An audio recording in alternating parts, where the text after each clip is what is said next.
Now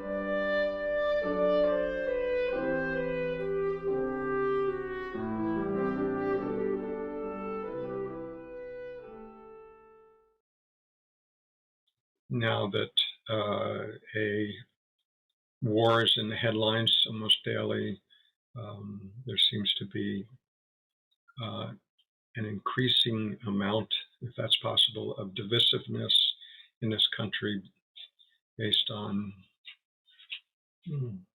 race and politics and opinions, etc. There's certainly things that we can notice every day that cause other people to suffer, and perhaps cause ourselves to suffer. Just being witness to it, seeing the horrors of war, the tragedy, the death, the sudden total disruption of people's lives for no apparent purpose other than greed and gain and power. And so it's easy to become distraught about that, to suffer, even though that we're not in that war zone ourselves.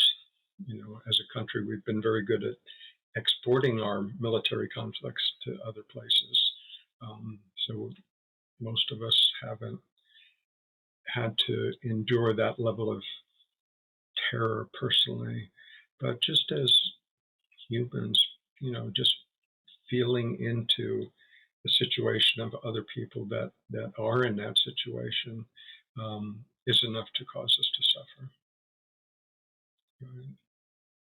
Just out of empathy, just our hearts going out to those kind of situations, even though we're not directly in the middle of it.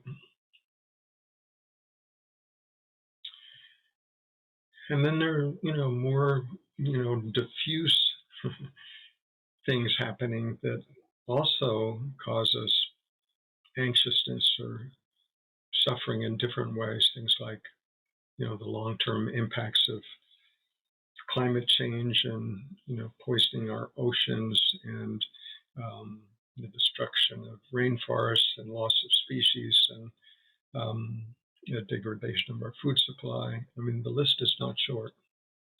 And any one of those things can throw us into a sense of anger or bitterness or depression or just anxiousness, all different ways that we can suffer.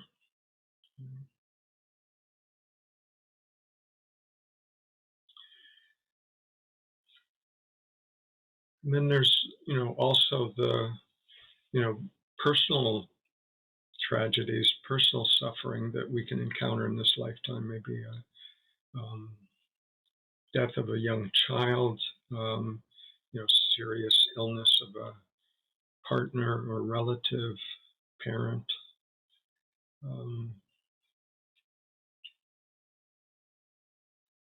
And then there's the inevitability of old age and death, right? So we could go on, enumerating different things that we can point to that can cause us to suffer. The list, like I said, isn't short.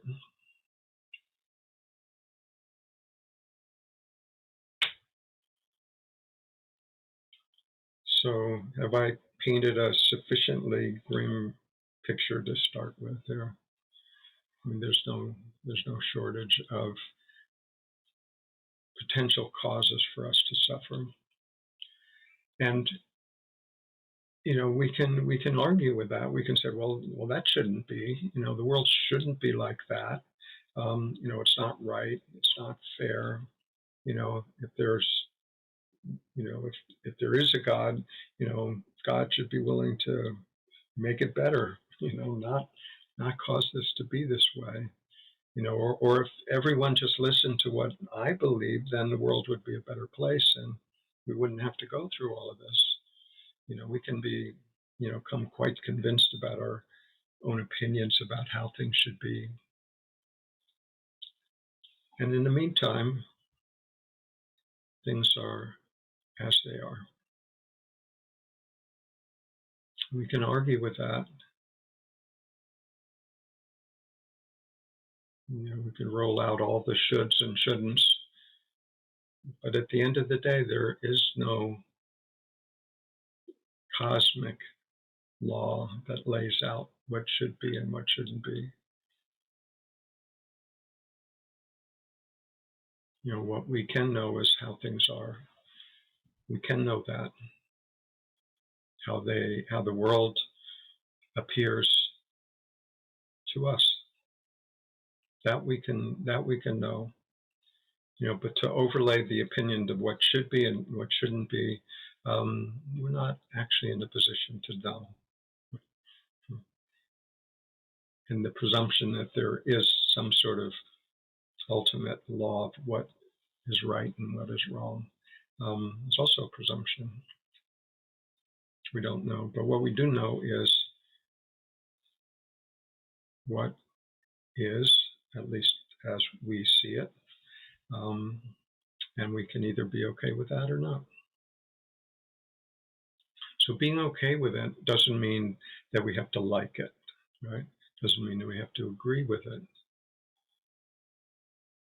Doesn't mean that we should try to love it. Right? It doesn't mean any of those things. It's just a very simple acknowledgement.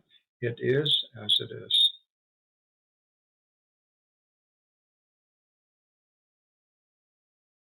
It is as it is, and it couldn't be otherwise because it is as it is.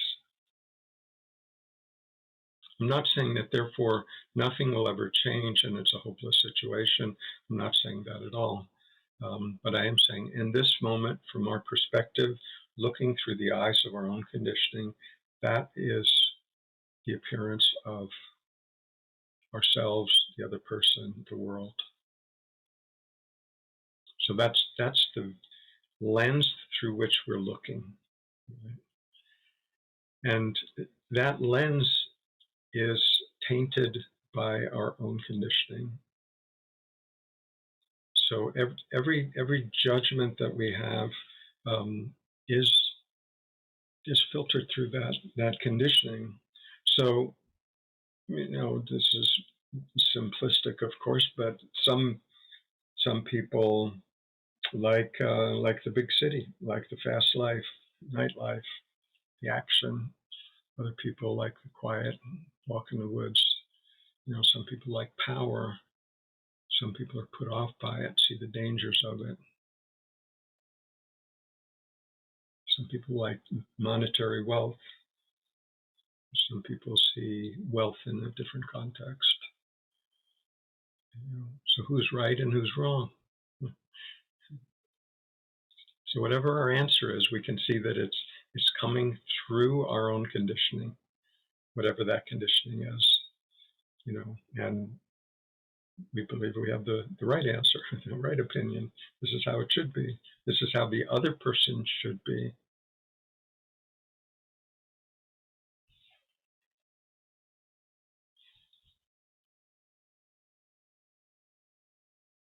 So this movement where we're pointing the finger about the problem is because of the other person, because of their behavior, right?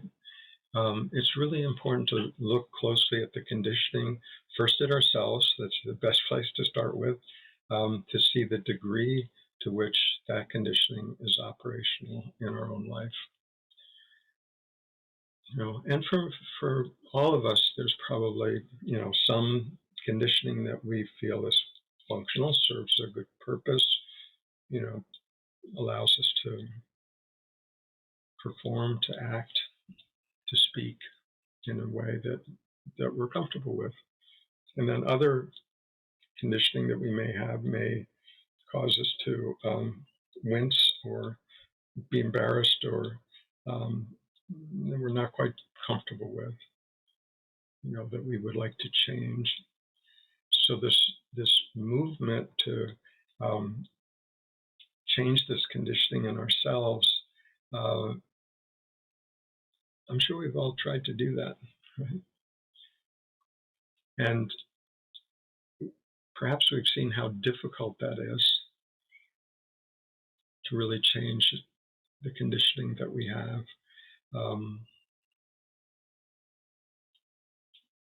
I was in my 20s, early 20s. I was in the Army. I went through basic training and some other more intensive trainings. And um, the Army is very good at conditioning you. It's actually like a two-step process. Once you see it, the first step is to decondition some of the conditioning that you showed up with at age 18 or 20 or whatever. And, some of those things might be any sense of having control in the situation, sort of undercut any sense of homesickness or security from the family or your partner back home, any sense of being special. Those kind of senses were just undercut.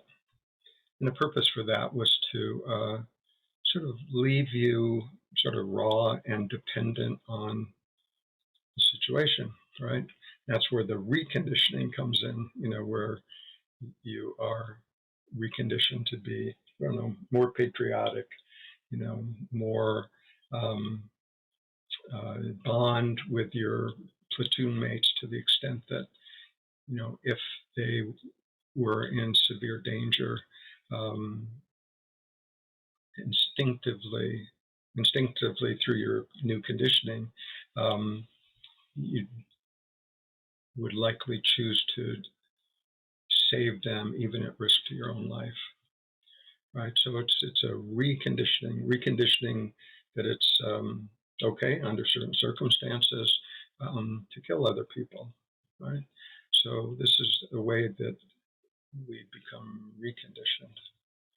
So the Army is at a bit of a disadvantage because you've already had 18 or 20 years of conditioning by that point. So they've got, it's like they've got a used vehicle to work with. But, the process is not all that dissimilar from what happened earlier in childhood, where our parents had the first crack at us, first um, ways to condition us, maybe totally unintentionally, didn't know that that's what was happening, but that's what did happen for all of us. And so if we see that and see the degree to which that conditioning affects our behavior, um, our own behavior in this lifetime, and if we can see how difficult it is to change that behavior, any particular habit in ourselves, then it becomes the basis for compassion when we see a behavior that we don't agree with in another person. Yeah. So this is, there's a story in the Bible. Jesus is on the cross, and he says to the crowd of his executioners, forgive them, for they know not what they do. Right? So in, modern vernacular, it would be, forgive them. They're just unaware of the consequences of their action, the source of their belief that their actions are okay. Right? So in that particular case, I mean, these are Roman soldiers. Roman soldiers were the powerhouse of the world in those days, and here they are in a foreign land, different ethnic groups. You can imagine, looking down on those groups, being trained, um, being empowered as a, powerful Roman soldier, and that's what they did. They were trained to do that, and they did that. And so Jesus, I mean, when the story is often told, it's told as if it's a sort of a magnanimous gesture, a quotable saying, "Forgive them, for they know not what they do." But it's actually a statement of fact. They didn't know what they were doing. They were functioning out of their conditioning, right? So that's an extreme example of something that happens all the time. So we watch people maybe on the world stage that are functioning out of their conditioning in ways that we find, let's say, despicable.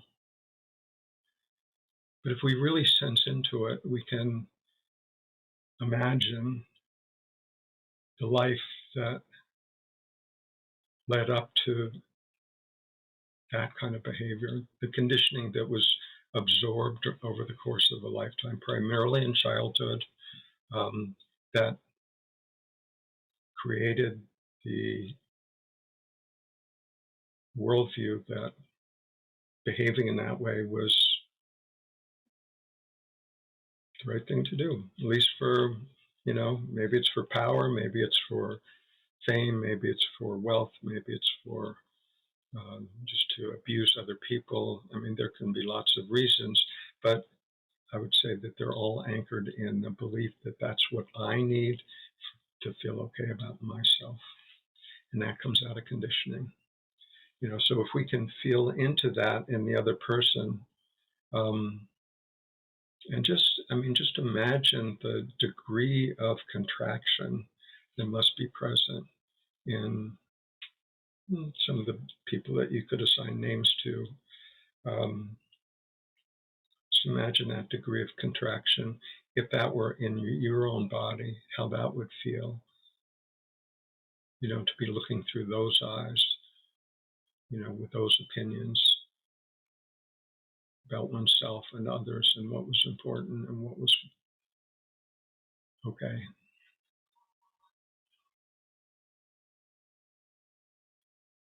So I'm not saying that to justify any kind of behavior, but in some way it's similar to our criminal justice system. Like, if two people commit the same heinous crime, and one is reasonably functional, and the other and did whatever they did with some intention, and the other's and person with a certifiable level of insanity. Um, this person that's not competent to know what they're doing, um, doesn't go to jail. So it's like there can be blame assigned only if there is the behavior comes out of a knowingness of what has really happened. But if that conditioning has been taken on in just unknowingly, just taken on in innocence, just taken on by, the happenstance situation of the family and the culture and the economic condition and the country and the religion and that you were born in, are you responsible? I'm not talking about, the legal system now. I'm talking about more ultimate sense. Are you responsible? Can there be blame? If one's actions come out of one's conditioning and the conditioning was absorbed without even knowing that's what was happening, just like all of us,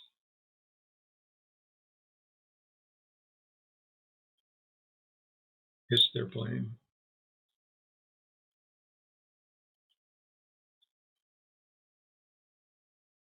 And that's where that movement comes in. Forgive them; they know not what they do. They're just unaware of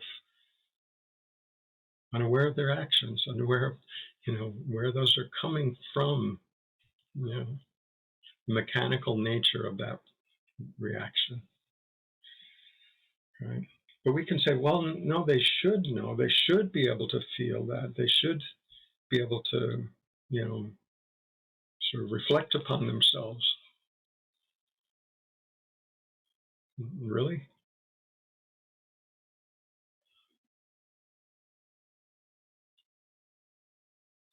I mean, at what point in our life did we actually begin to seriously self-reflect? And why? Why did we start at whatever point we did? Maybe at a younger age, maybe sometime later in life, who knows? But it seems like there's a point where we're just sort of going along with the program, and then at some point, for some of us, there's a sense of, I wonder what else is going on here.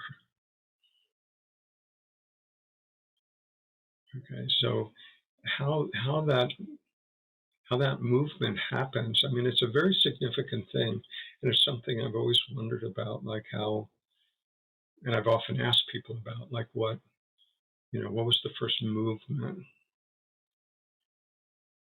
in this direction,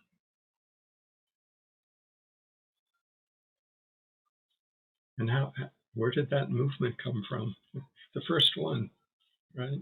Once we get on the trail, then the next step is maybe more apparent. But that first movement, maybe it's in response to a difficult situation, where the degree of suffering is enough to cause us to look at things a little differently. I mean, that seems to be the case for many people. For other people, it's more of a grace that, for whatever reason, they're more inclined to look inward. Right? So I see in spirituality, I see suffering and hope. Hope and suffering, very much like the carrot and the stick, right? Hope is the carrot, suffering is the stick. That can cause us to move in a direction of, sort of wondering what this life is actually about. So when we begin to really notice the degree to which this conditioning affects our thoughts and speech and behavior in our own self, and we can see that trying to change that behavior just forcibly, like trying to change it, when we see that doesn't actually work, then we're left with two things. One, we can do nothing and go back to whatever it was that we were doing before and just get through life sleepwalking. Or the other thing that we can do is do nothing but observe whatever it is that's happening. In other words, not trying to change the conditioning. Spirituality really isn't about fixing our conditioning. It's really about noticing our conditioning, noticing the extent of it, the pattern of it.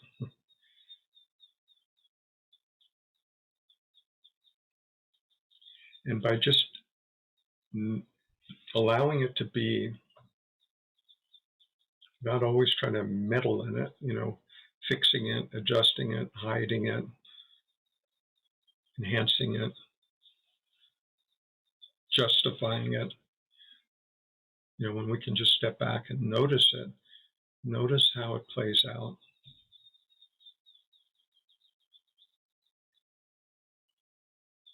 Then we naturally shift back to what notices, just that quiet spot that is aware of it. And that's where the magic happens, being able to observe the conditioning from a place that is unconditioned.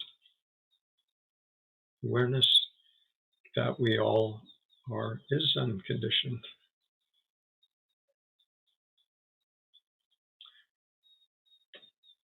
So there's something that happens, and we don't have to know how it happens. It's totally mystery. It's magic. It's how it happens. But there's a powerful transformative force um, from just being aware of the conditioning without judging it, without trying to change it, but just trusting in the power of the awareness. In some ways, it's similar to the 12-step program, where the alcoholic admits that they're powerless in the face of this addiction, and that they um, basically turn responsibility over to a higher power. So we're talking about this a similar thing in a different context. We're not talking about a specific conditioning. We're talking about conditioning, period. And the higher power is awareness. So it's turning over that responsibility to awareness, to observe, as the transformative power, and to trust that that works. And if you don't trust that it works, then give it a try. Find out for yourself. But I suggest that that possibility is there, and that is what is actually transformative, far, far more than any effort to fix our conditioning. It will do, the awareness will do the heavy lifting for us. The important thing is to do it without self-judgment. Just see it for what it is. It's just conditioning. It's not who we are. It's how we've been conditioned. Right?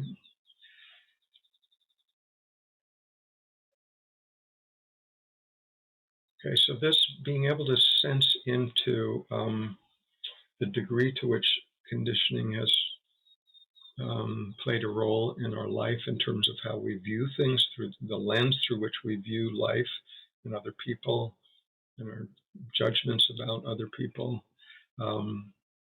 If we can see that that conditioning was taken on, and in a sense, taken on by happenstance, happened to be born in a particular family with particular parents. So if we can see that in ourselves, perhaps we can see that the same thing happened to other people. Conditioning was different, but it was still conditioning, right? And so if we can see the challenges in our own life, how hard it's been for ourselves to see our way through that path, and to come to some degree of self-reflection, perhaps we can give that same gift to other people. And that's really the basis for compassion, is to recognize that they know not what they do, as we didn't, as we still don't often. So the goal is really not to fix the conditioning, is to recognize what is aware of whatever the conditioning is, and stay with that. So by recognizing that, then there's no place for self-praise about our highly functional conditioning that we may have, and there's no place to put ourselves down for conditioning that may not be that functional. For all of us, it's usually a mixed bag, some of both. And when we really see how it was taken on board, and that it's not actually the essence of what we are, then we can see it more as an object within our awareness, and that allows us to look at it more and more objectively. So I've talked about suffering, I've talked about conditioning at some length. So where does love come into it? So when we're talking about love, we're not talking about passion or hormones. We're not talking about, affection for particular people. We're not talking about whether we like somebody or not, even,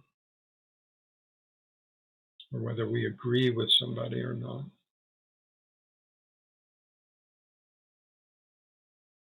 It's just this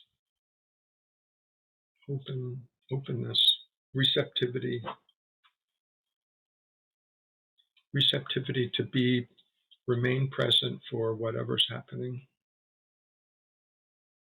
On a human personal level, we may like it, we may not like it, we may not care for this person, we might not agree with what's happening.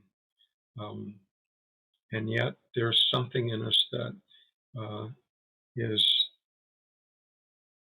present for and aware of whatever it is happening. And that space is quiet, and that space is non-judgmental, not only towards ourselves, but for whatever other participants are there. Okay. So, this openness is not dependent on circumstances.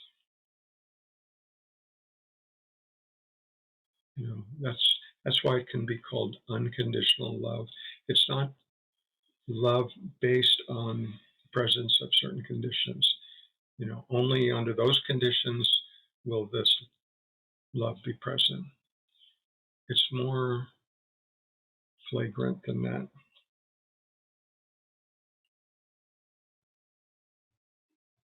Again, on a personal level, we might not like what's going on. It might be a horrific situation, and yet this capacity to be present for is happening already. So it's not only possible, it's actually what is happening. And that openness, that receptivity to experience whatever it is that is within that field of awareness that's happening, is it doesn't turn away, doesn't turn its back on whatever it is that's happening. It's a cool awareness. It's not a hot, passionate awareness. I mean, love, not a hot, passionate love. It's a cool love. It's not aloof. I don't mean cool in the sense of being aloof and above the fray and, it doesn't touch me. It doesn't mean that at all. Actually, it means the reverse. It means that that capacity to be present for has the capacity to be fully present for whatever's happening. On the level of our humanity, there might be, terrible pain, there might be deep grief, and yet that is aware of, that presence, that receptivity frees us to be fully available for whatever those circumstances call for. So it's not turning away from anything. It's not standing apart from. It actually is what allows us to be fully present without flinching. And it's not demanding anything. It's just presence. And that openness, that receptivity actually is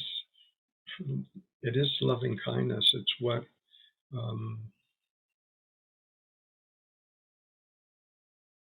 if we were truly in need and another person were present for, without judgment, without turning away,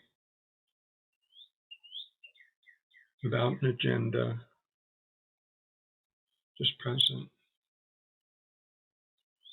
That's the sense of this love. It's not a love to gain anything. It's not, doesn't need anything. It doesn't demand anything.